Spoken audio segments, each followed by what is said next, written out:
Optimize your health by applying this supermarket separating trick. So what I did for myself is this. I determined that one supermarket would only be healthy. So therefore, whenever I went to this supermarket, which also just happens to be the main supermarket I usually buy at, should be the healthy option. And I therefore separated all the other options into another supermarket. So therefore, whenever I now went to the normal supermarket, I only would buy healthy food, and this worked basically throughout the last months, even years. And for buying something else, I would go to another supermarket. What this is it is a good mental separation. It's a similar concept to mental accounting, where you have a good mental separation, and this allows us to create basically clean habits that but are not confused with each other.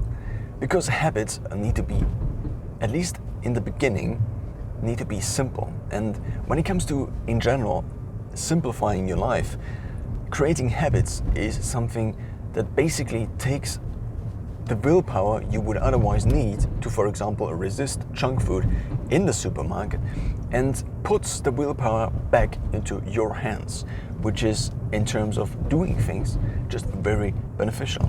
So how did I come up with this, or what's the bigger concept or idea behind this? If you want to optimize your health, the easiest way to optimize your health is, it's not the easiest way. One of the ways to optimize your health is to optimize your nutrition. If you want to optimize your nutrition, think of it like this.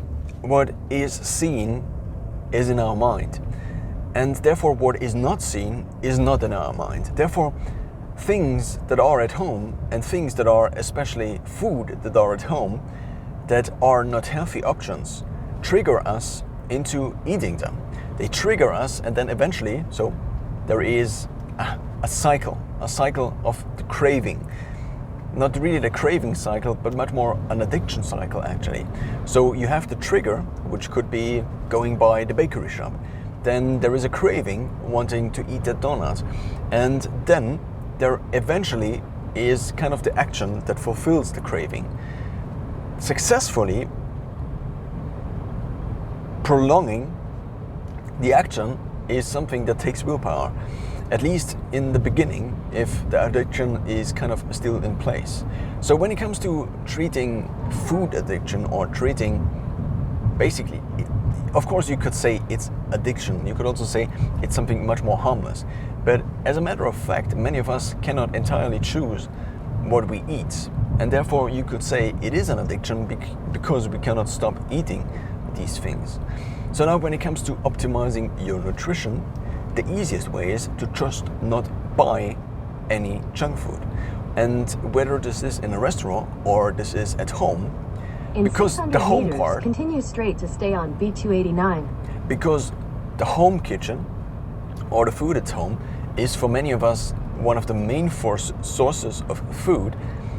Optimizing this by selecting fewer things, or only by selecting continue straight to